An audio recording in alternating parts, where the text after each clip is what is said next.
Hello, everybody, and welcome back to Broken Brain. I'm your host, Stuart, and I'm going to be doing a quick review of Jerome Bixby's Man from Earth. Now, this was a short story that was adapted to a movie written by Jerome Bixby.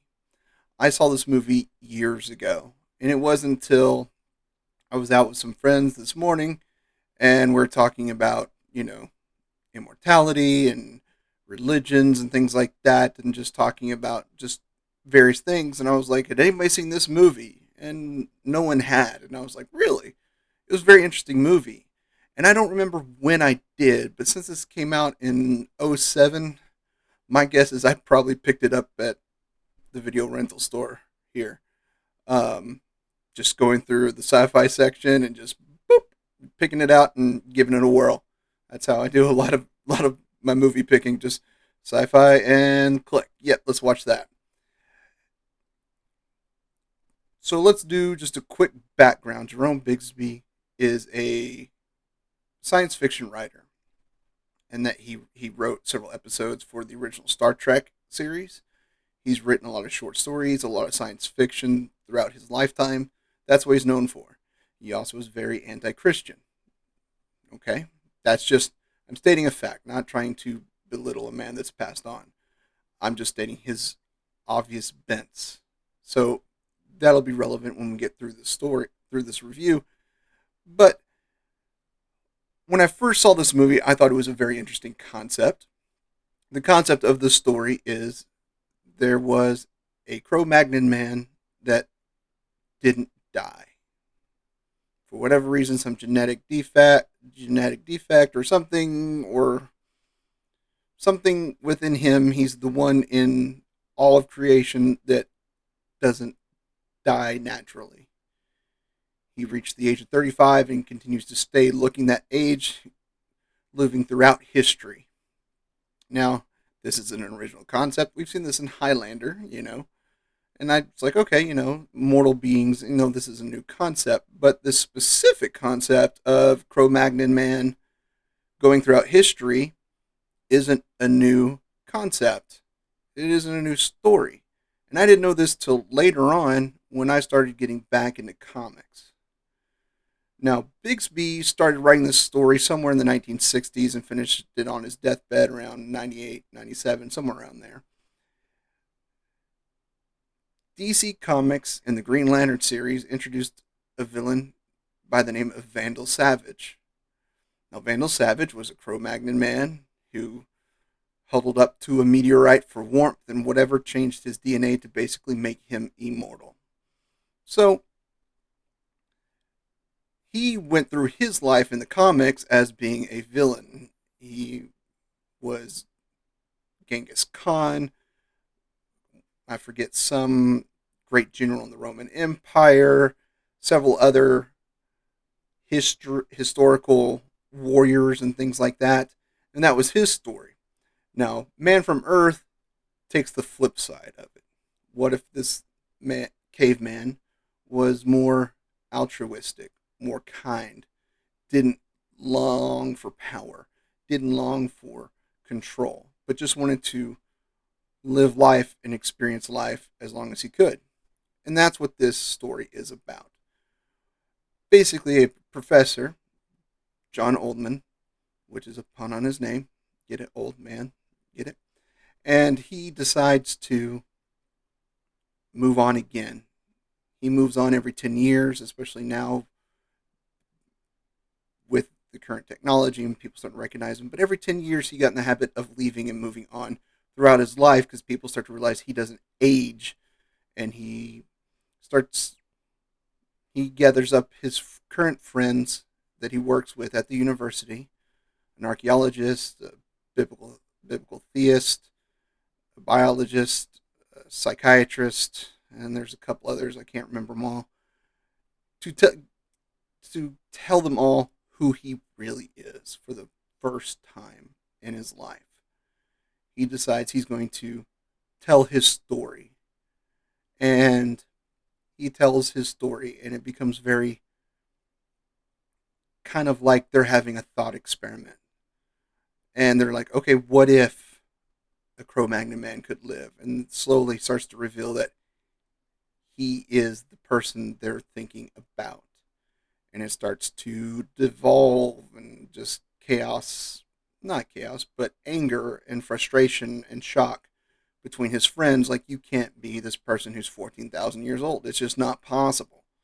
Well, the story goes on and they start asking questions. What about this? What's your earliest memories? Do you remember this? And he starts to explain things, and some of it are good, some of it's good, some of it's bad. It's just kind of like, well, that's a cop out answer. That's kind of this, yeah, okay, get it. And there's a lot more things, a lot of different questions I would have asked, but that's just me. But the main point, the third act reveal, is he says he's been famous. He's been a famous person in history, and that person was Jesus. Yeah, yeah. So I'm a little on edge. I'm like, why you got to go down this road? And he starts posing these things and these how things were misinterpreted and how what people really thought about the Bible and who Jesus was really wasn't true. And he learned his teachings from the Buddha, and he brought him to the Middle East, wanting to share these same teachings. And that's just everything else was just made up to tell the story. And a lot of it's like grade one atheist arguments against Christianity that every apologist has refuted hundreds and thousands of times. Even some of the things that he kind of was going towards, like the the name of Jesus, how it is interpreted, and how it is said today, he got that completely wrong. It was a missing. His name, Jesus' real name, is Yeshua, which is Joshua, but we translate it as Jesus as the divine name because it is Yeshua. So we can have that distinction of who he is, distinguishing him above any other character, any other person in the Bible, that truly he is the Son of God. Now, when we were talking this morning, it came to like, oh, well, that's just an anti-Christian movie. Well, yeah, it kind of is, but it's a science fiction movie written by a science fiction author. I don't get my theology from Star Trek or Stargate or Babylon 5. I don't get my I don't get my science from any other text. It's not dealing with science. That's just how it is. I don't go to the Bible to figure out how to reduce my blood pressure. I don't. That's not what the Bible is. The Bible is a book about the soul, the book about man's connection to God, and our relationship and everything about it. It is not a all defining textbook on every subject matter on things. It is a spiritual book. And just because of that, I don't go to the Bible to explain how my car works. That's just how it is. So you got to take it with a grain of salt. Is this kind of anti-Christian? Yeah, Bixby was anti-Christian. Is it a good sci-fi story? It's a good sci-fi story. Uh, I mean, really, it is. It's just science fiction, you know. So a lot of it comes down to you don't want to be so fervent in believing a science fiction story can sway your religious beliefs, no matter what they are. If a single movie, a fictional movie written by a science fiction writer, can sway your religious beliefs, you need to examine your religious beliefs personally. You need to look at them, look at what you believe, and seek out your religious beliefs and how they manifest in you and who you are and how they relate to the Bible. That's just how it is. Now, any other religions that have a similar situation as this should do the same. As a Christian, I kind of don't like this movie, but as a science fiction nerd, I absolutely love this movie because it is an intriguing premise. Would I have liked it if they picked some other historical character? Yes, I would have thoroughly enjoyed it, but they didn't. Bixby picked Jesus Christ for a specific reason. Now, that's nothing new. He kind of did that in one of his episodes on Star Trek. I forget which one. It's one of the earlier ones. But yeah, he kind of poked at this same thread in the past. So I don't go to I don't I wouldn't read Christopher Hitchens to learn more about God. Not. I'm and and if this does kind of, as a Christian watching this, kind of makes you kind of uneasy or about it and question things that you believe, well, I'll tell you this: pick up any Ray Comfort book, Lee Strobel, Craig Bartholomew. I mean, there's lots of apologists out there that can refute this faster than I could speak them. I could lay them out point by point and try to refute all of them, but I'm not going to. What I'm going to say is this is a good science fiction movie. It's a bad movie if you're looking for religious confirmation or religious justification. It's a bad movie. So I wanted to give that both perspectives. As a Christian, I'm not going to be like, "Oh, you should never watch this because it says this." This is science fiction. The entire thing is fiction. He could have said he was Buddha. He could have said he was Saint Nicholas. He could have said any historical character, any religious character. It still doesn't change the premise of the story. And if I was attached to any of those other historical figures, that might hurt me a little bit. But I just have to be like, this is a science fiction story. So I do like the movie. And after finding this on Amazon, I was like, okay, I'm watching it end, and it showed a preview. Apparently, they made a sequel. Never seen it. I was like, okay, they made a sequel. Basically, I'll give you a rundown. I'm probably going to watch it, but I'm not going to review it because it's just not going to be as good as the primary, which is this one. But the sequel basically catches up with John 10 years later when the archaeologist in this movie that he told his story to wrote a book and published it, and some of his new students at the university he's teaching start to think it might be him, and he is starting to age for the first time ever. And they kidnap him and call the archaeologist to come to them and confront John. Now, this sounds fun. This is probably going to be way less anti-Christian because Bixby passed away before this script ever was written.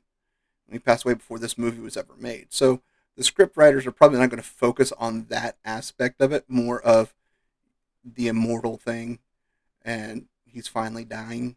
So I'm going to give it a watch, but I have a sneaky suspicion it's not worth a review, so I won't put it here.